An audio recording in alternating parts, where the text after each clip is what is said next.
We're delighted to welcome Lydia Dunford from Boys Turner back again. Lydia's webinars are always very, very popular. The subject is of interest to an awful lot of people, and Lydia was specifically asked to run this webinar from the last webinar that we had, which was about EHCPs and transition reviews. And so Lydia kindly agreed, and I will now pass you over to Lydia. And I'm sorry, what we're going to do, I should say, is we're going to ask a series of questions. Well, I'm going to ask them, and then Lydia will answer them. But I will let Lydia introduce herself to you. Thank you. So I'm Lydia Dunford. I'm a solicitor at the education team at Boys Turner, and we help parents of children and young people with special educational needs and disabilities.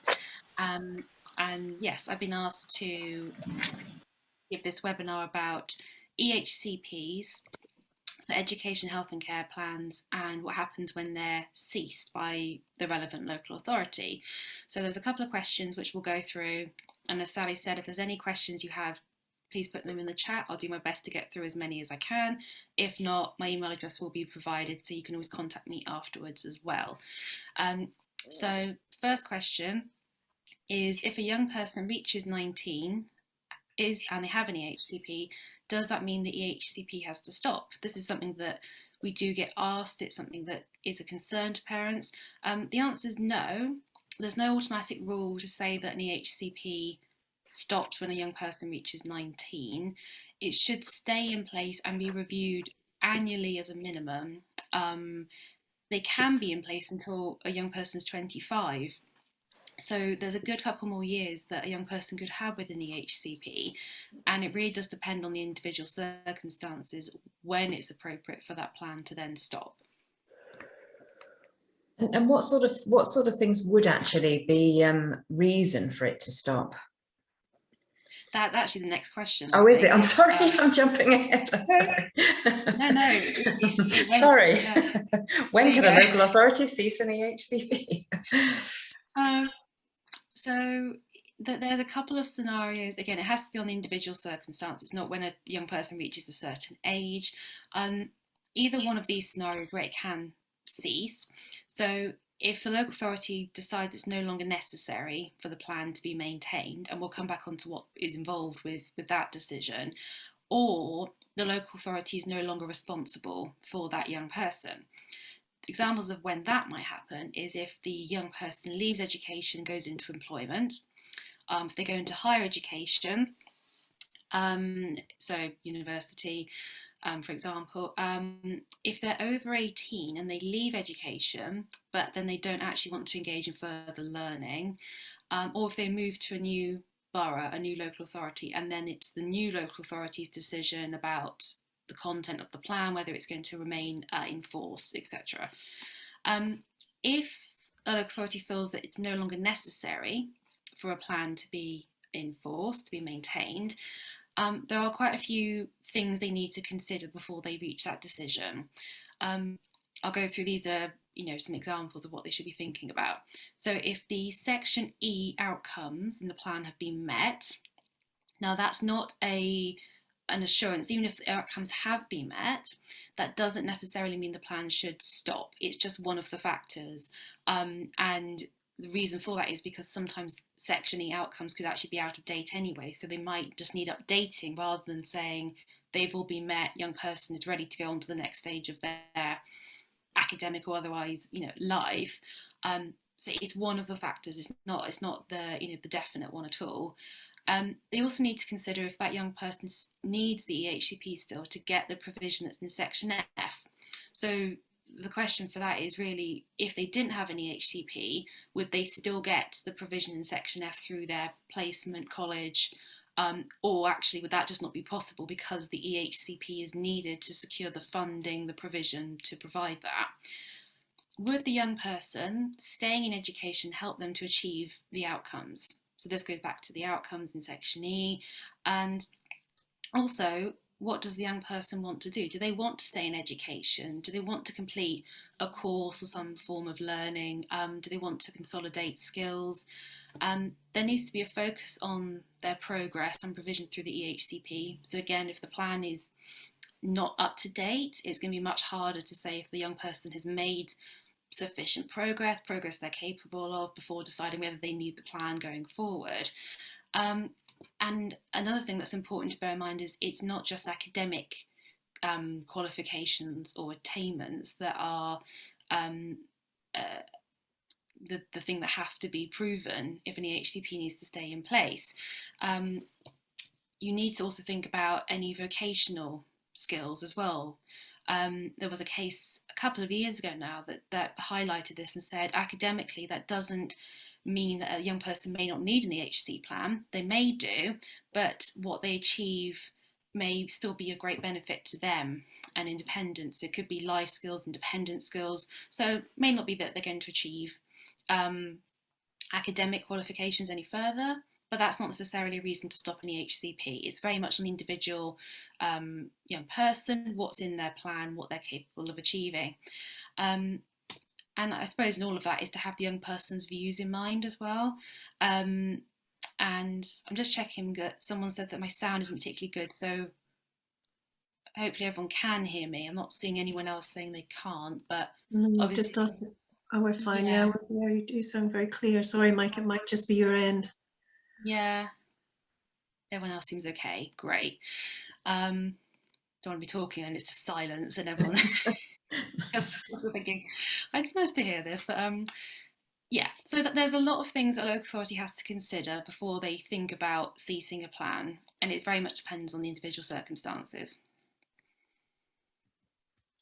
And what is the process a local authority must follow if they want to cease an EHCP? So there's quite a few steps that need to happen, and this is something that, again, parents have come to us and have been anxious because their local authority is talking about wanting to stop a plan, and they're worried about what will that mean for the provision, for the placement the young person's going to. But there are formal steps that need to happen before a plan is actually ceased. It's not an overnight thing at all. So the local authority has to first inform and consult with the young person and parents and the placement that's named in the EHCP at the moment. So that will be the placement the young person is currently going to.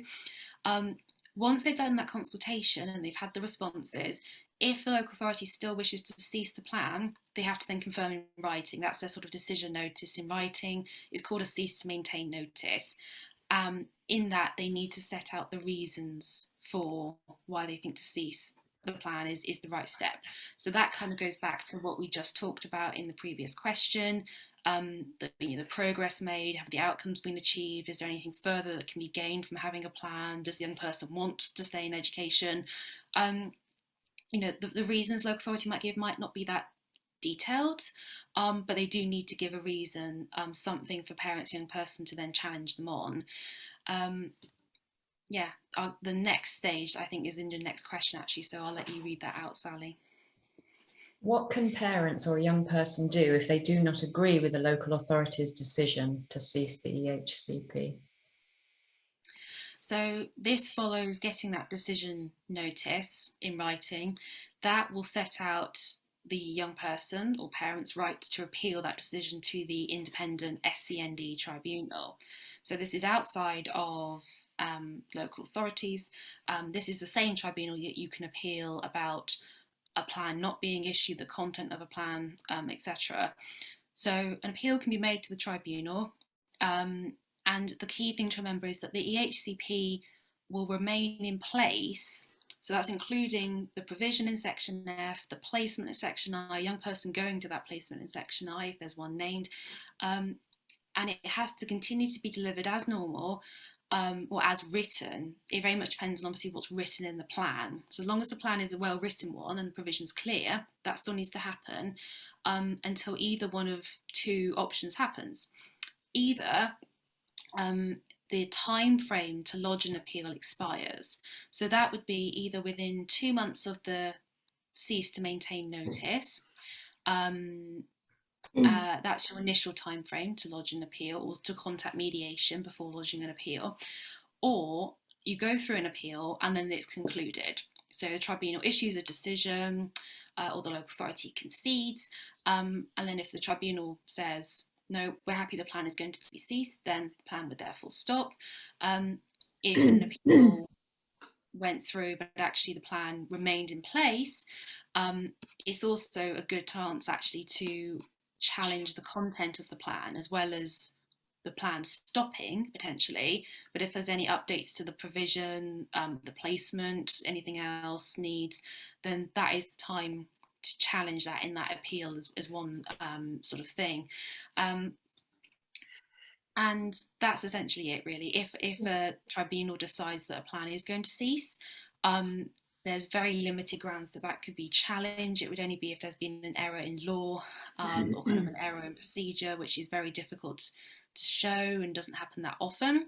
So if that does happen and the plan is going to cease, then obviously consideration would need to be given as to what is going to happen next. If the plan remains, and there are any updates to the plan, then it will remain in place and then be reviewed again annually, as it would have been beforehand. Right. Lydia, is there a legislated timescale for the issue of the notice to cease?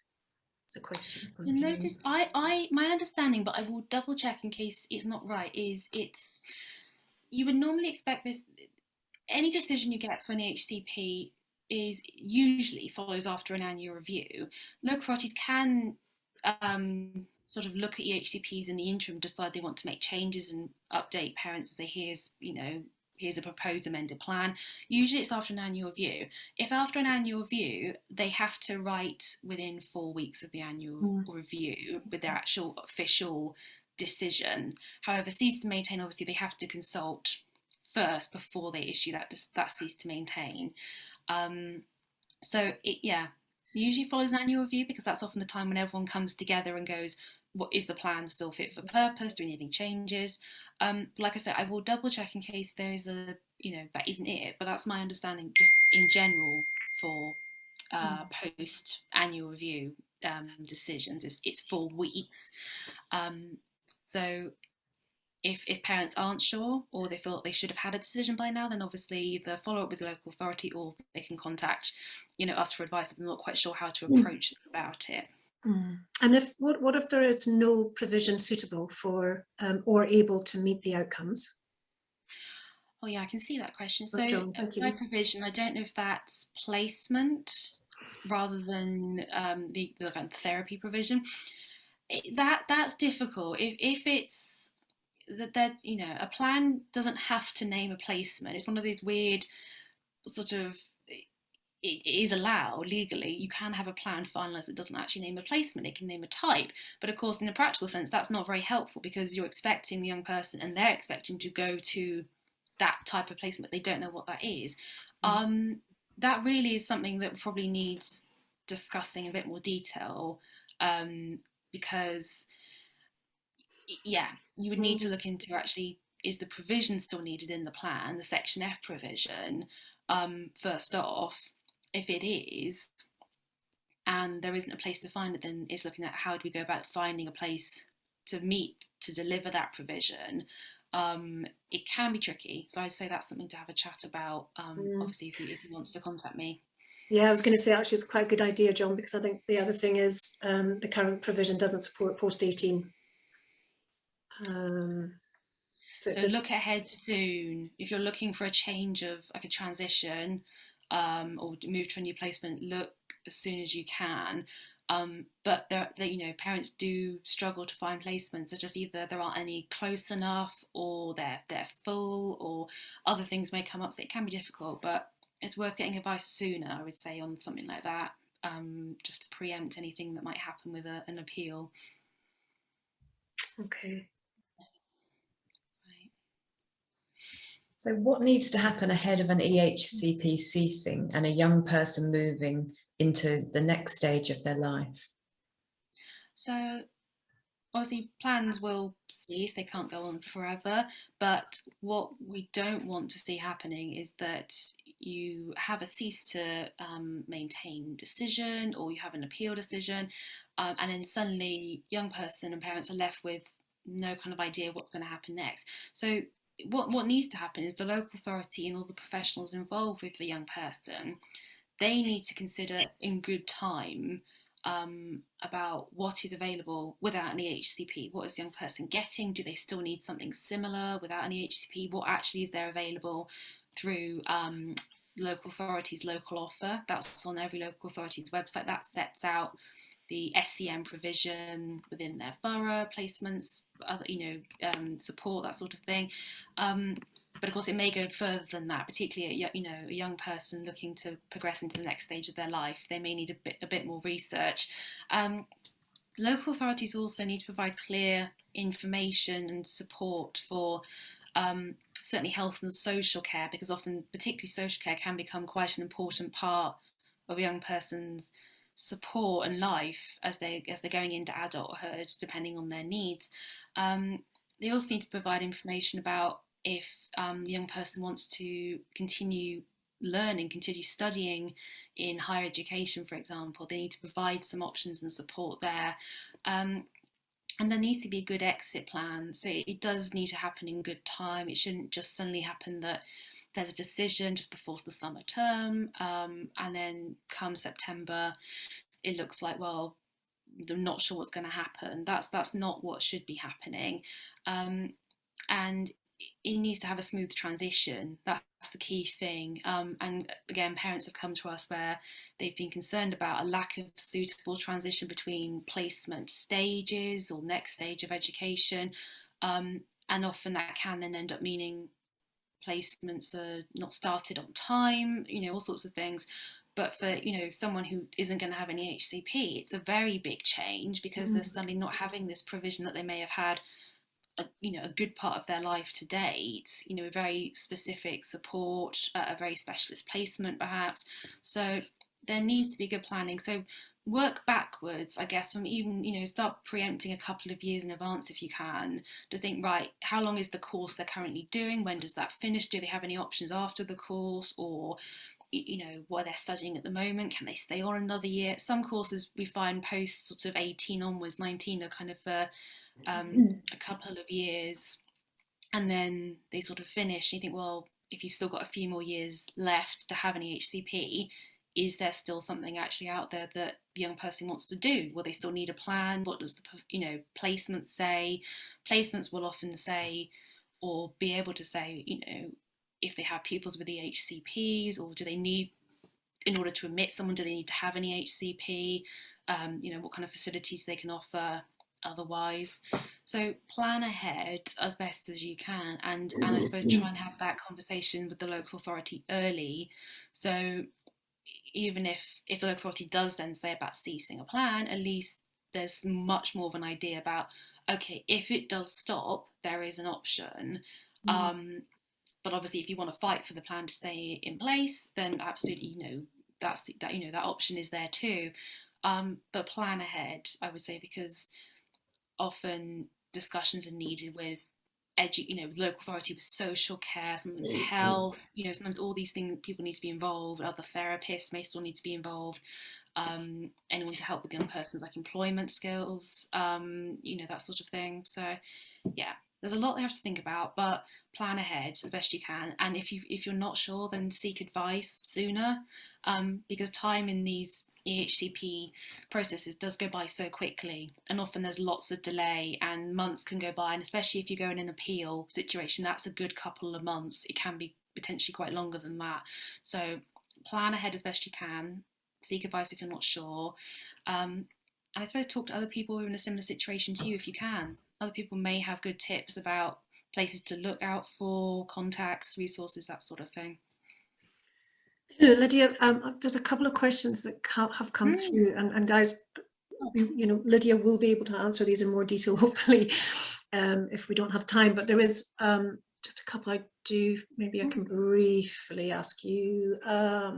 So if a young person who is 19 continues to make attainments, but their time in college has come to an end, is there any precedence for a bespoke package being created outside of a formal educational placement that could support them in their continued learning? So it might be. So it looks like it says that the young person is over 19. Oh, sorry, yes, Yeah, that's right, actually, yeah, they yeah, are. so if they're over 19. The post-19, yeah. Yeah, but potentially. Sometimes educational packages for young people can get very tailored, and it can be a real mix of a couple of days could be in a college setting or similar. It could be other days could be more independent skills, could be things out in the community. It really does depend. Um, it depends on quite a few things, in honesty. Potentially, yes. Um, it's whether you're looking for any form of placement to continue, or if you're looking for something that's completely outside of an educational placement, in like the legal sense that could be named in the EHCP. If it's something that's a bit more sort of tailored and specific, potentially that could work, but it would need, that's something to seek advice on, because there'd be a lot of factors to consider in that situation. Factors is right, isn't it? There's many factors to all of this. There's a lot, and you've got to kind of look at the wording for what's in the plan and what's legally defined as they call it's an educational institution is a very kind of archaic term, but that's what's referred to in for Section I placements, is an institution. So if you want something that's not actually an educational institution, it can't be named as a placement in Section I. So sometimes when you get to these post 18-19 placements, they aren't technically an institution in the kind of legal sense. That's when you need a bit of careful thinking to see if that actually would work, to put forward in a plan. It can get complicated, so yeah, seek advice on that, definitely. Okay, and also really if the, I'm so sorry, it's Anita, thank you. If am I therefore correct that an EHCP plan can continue without educational needs, but they continue to have, for example, health needs? So the local authority have a responsibility to provide for the social and or health if learning has ceased. Is that right? No, there has to still be an educational need. Right. I guess you can kind of look at it as education comes, it's the first bit of the EHCP, it's the first bit. Yeah, there has to still be an educational need for that plan, and the young person still has to need the educational provision within that plan. Obviously, they may have health and social care needs too, and so they'll keep being delivered as well. But it's educationally they have to still have a need for that. If not, if it's satisfied that actually their provision, they can access that without any EHCP, they're going on to something else, they don't want to go into learning, whatever it is, then the health and social care side of things, that's specifically then outside of an EHCP's realm. That's looking at any social care involvement. Is there a care plan? That really does depend on the specifics, of the young person. Okay, there's a few more questions, but I'll let you get to the end, perhaps, Lydia, and we can come back to those guys. I think that's the last question, actually. So I think you can on the slides, anyways. Yeah, so you can. Ah, right. Yeah. Okay, bye, Lydia. Supported apprenticeships. Does the EHCP continue, or should it continue? Well, it's whether that apprenticeship is. Again, this is probably something to seek advice on, because you need to know the details. Because if it's something that's classed as higher education, that's going into the realms of saying, no, you can't have an EHCP, just period. You can't have one for that. Okay. But off the top of my head, I don't know what an apprenticeship. I know there's different types of apprenticeships and things. I think you have to look and see what is it classed as further education, in which case further education is covered, but not higher education. So it's almost looking at the level, the level of kind of academic that you're working at, academic level you're working at. But apprenticeships, I get, can be very vocational as well. Depends what it is. So I would say seek advice, because it would need to be looked into before I could answer that with any kind of certainty, I think. Okay, and supported internships. So internships. Support, is that following on from? That's where's that possibly going on to work, I'm presuming. Oh, I see. Yeah, if you're going into employment, then no, it goes back to, I think, one of the early questions. That's when, if a plan is to cease, is if they're going into paid employment. Okay. So again, it would need to be looked into specifically to see, does it fall into employment rather than education through an educational institution providing it. Yeah, you need to look into that a bit more. If an LA is willing to support, can a special needs college be made to keep an over a post-19 on? It depends on the college. It depends. Potentially, yes. It depends on the placement. Well, it depends what the placement says they can do. If they're saying they can offer a place, then great. If they're saying no, we can't, that does make things a bit more difficult, but it doesn't necessarily stop a local authority naming them in the plan to say that the young person will continue to attend there post 19. It does depend on the type of placement, though. There are a small number of placements, independent settings, where they don't have to admit a child or young person, even if they're named in the EHCP.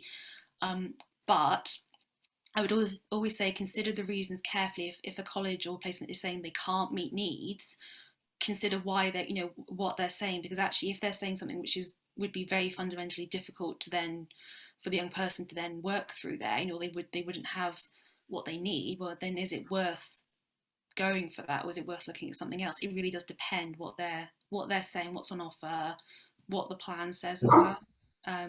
Yeah, you need to look into that, and as I say, get advice if you're not entirely sure about what you can do. Okay, and thank you. John has sent through a link. Can you see that, Lydia? And also, Sue, it says supported internships are usually dependent on the young person having a plan, so are considered educational. Okay, yeah, that's useful. I would always say, if you're not sure, get advice, because like I say, it can get a bit difficult when you get into the post-19 sort of like arena, but that's a useful link to have if people need to look at it, definitely. Okay, and there appears to be no more questions. No, I can't see any either. We got through them all. Super. Sorry, Lydia. No, because I'll add my email address in now, so if anyone does have anything to follow up, obviously they can contact me directly.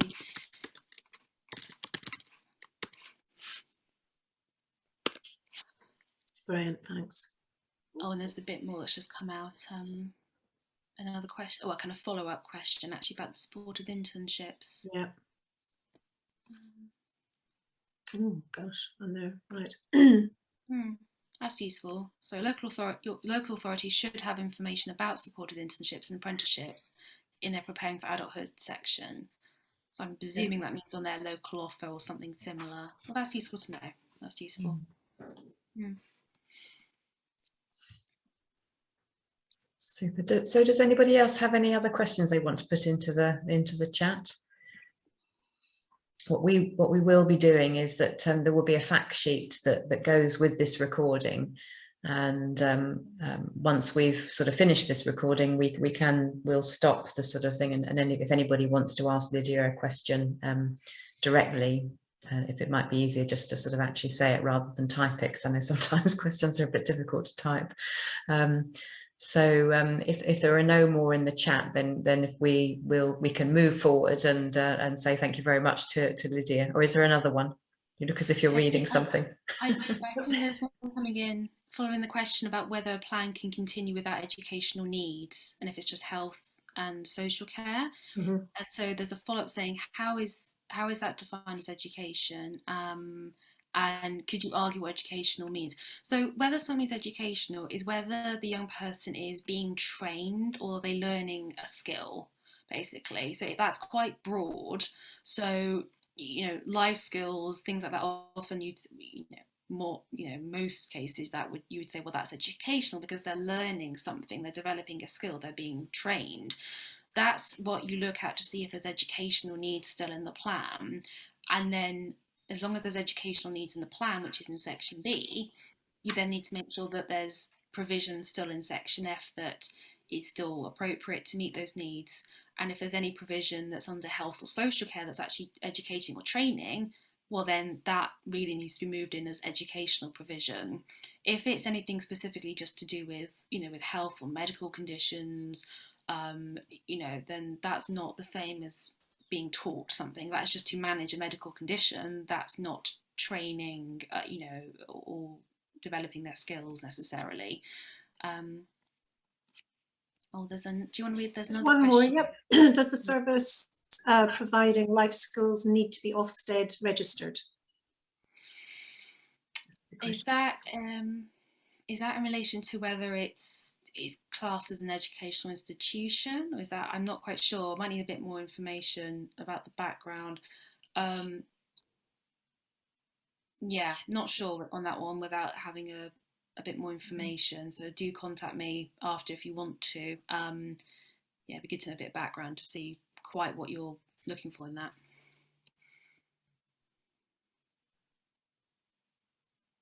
And that's it. There's one more from Lisa. Thank you, Lisa.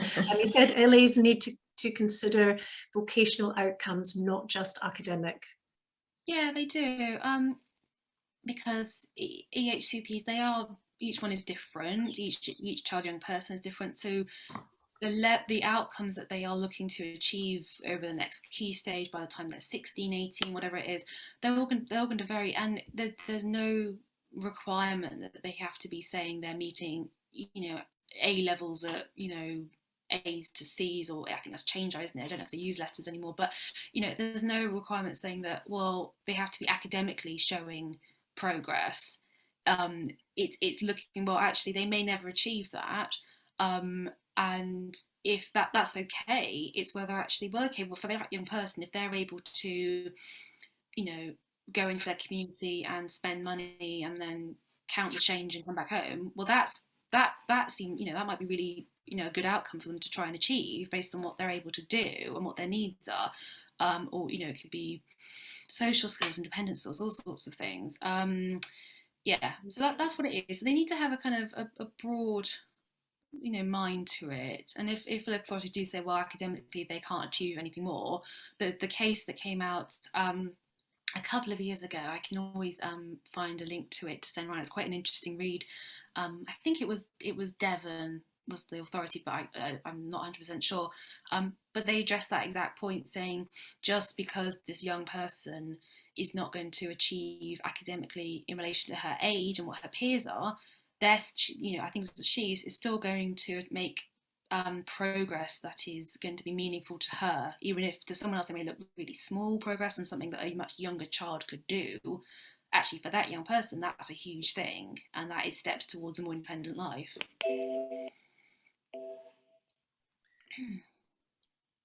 Okay. I mean, if there is anything, the questions will be answered. Lydia will look back through these in case we've missed any. Is that right, Lydia? Yeah, I'm having a quick look now. There's one more that says about private OT. Yeah, sorry, in relation to Janine's question, I wonder if a private OT providing training so counts as education is accepted by the plan, therefore not sit in the bracket of Ofsted, training in life skills, etc. That's interesting. Yes, I mean, again, occupational therapy, what need is that meeting? So providing training, so if that's training for the young person, then you say, yeah, that's educational.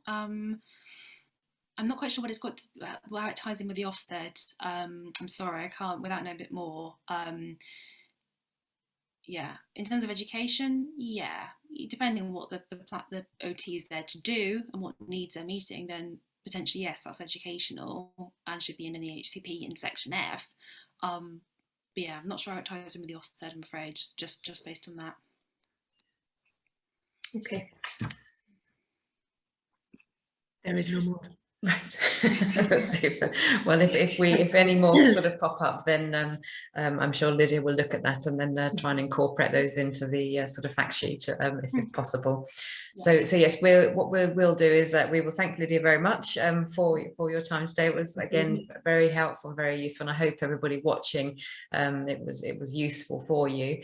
And there will be a fact sheet with this, and there will also be a recording of this if you want to look back at it or share it or anything. And we will let you know, everybody who's joined, we'll send you a link to that. So I will say cheerio at the moment, just for now. And what we'll do is if anybody does want to now come off of there, turn their video back on and ask Lydia a quick question directly, that would be fine. I think we've just got a little bit more time left. So if anybody does want to do that, feel free to put your video on or unmute and just ask Lydia a question if it's easier to do that rather than type it. But thank you very much, Lydia, that was great. No, you're welcome.